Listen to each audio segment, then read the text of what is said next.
Welcome to this Windows and Computer channel, and this is the Tech News Update. We are Friday the 13th. Yep, Friday the 13th. The time to see black cats and walk under ladders, apparently.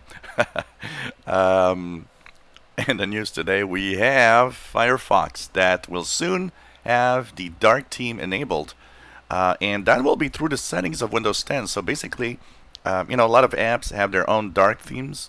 Well, this one, Firefox wants to actually have the dark theme enabled when you enable dark theme in Windows 10 as a setting, which is nice. It is right now available in Firefox Nightly, and it means it will eventually soon be available in the official release of Firefox.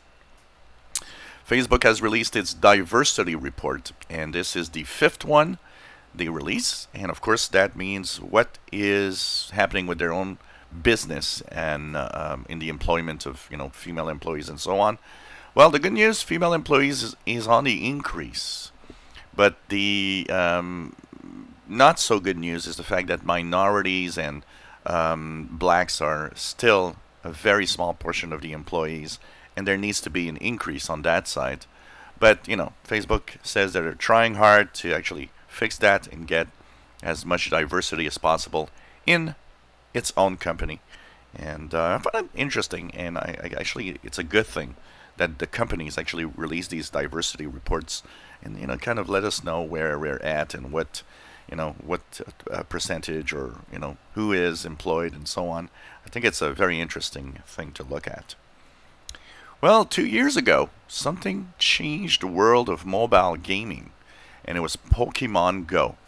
It was released sometime in July, depending on where you were, a little before, a little after. But it is the first time that, parks and streets were filled with Pokemon chasing gamers. And, in a very interesting augmented reality game. Although the popularity has waned, it is still one of the most popular games and still being played by millions worldwide. They've done many, many changes lately.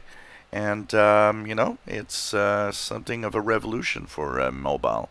And one of the things that's going with that also, and this is my next news item, is that Google is opening up its Maps API to gamers. What does that mean?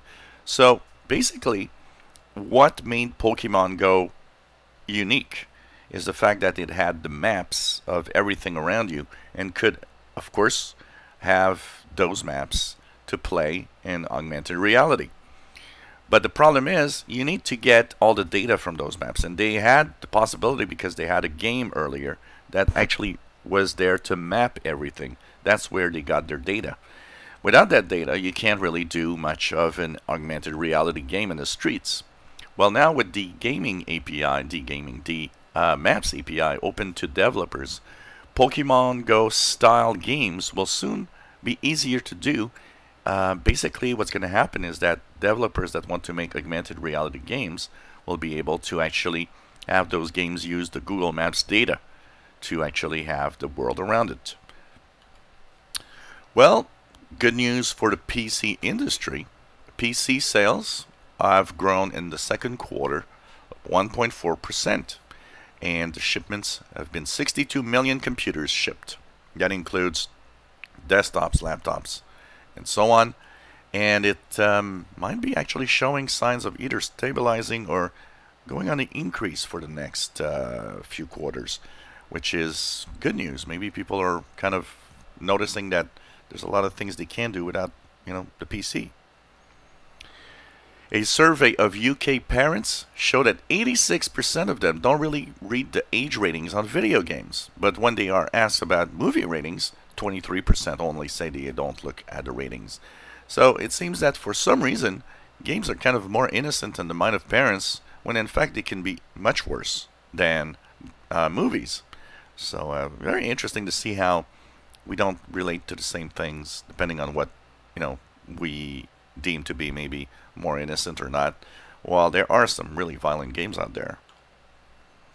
Well, the GDPR is almost 2 months in, and a little more than a week and a half will be at 2 months. And the General Data Protection Regulation says that, first of all, many European members say that they need to give companies more time to comply. And a survey seems to show that, yep, they need more time. Only 20% of businesses believe they are full compliant about the privacy law. So this is kind of interesting and shows how difficult it is for a lot of companies to actually comply with all of these regulations. So you wake up in the morning and you find that, maybe before that first or second cup of coffee you look like a zombie. It's funny because the iPhone 10 seems to think so also, as many users say that when they just wake up in the morning, Face ID doesn't work.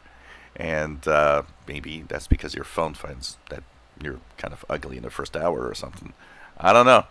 But I'll have to try on my Samsung Galaxy phone. I'm sure it might not work also. Well, job hunting is something that, of course, a lot of people and a lot of us go through. Most of us have to go through this at some point in life. And one of the interesting studies on this is that your social media presence will have a direct impact in the future in getting that job interview or getting hired. And it seems that if you have no social media presence, it's actually bad for your job hunt, because employers are actually kind of looking if you have some kind of online presence very often. Too much online presence is also a bad thing. You gotta kind of, just be right in the middle. And of course, be careful about your posts, because they will give a direct idea of who you are to these employers. And don't lie, because one of the first rules of being employed is trust.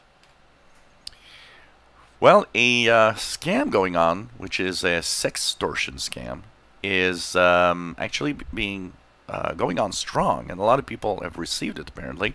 So you get an email, and what scares you about that email is that it will show you a password that you probably used in the past.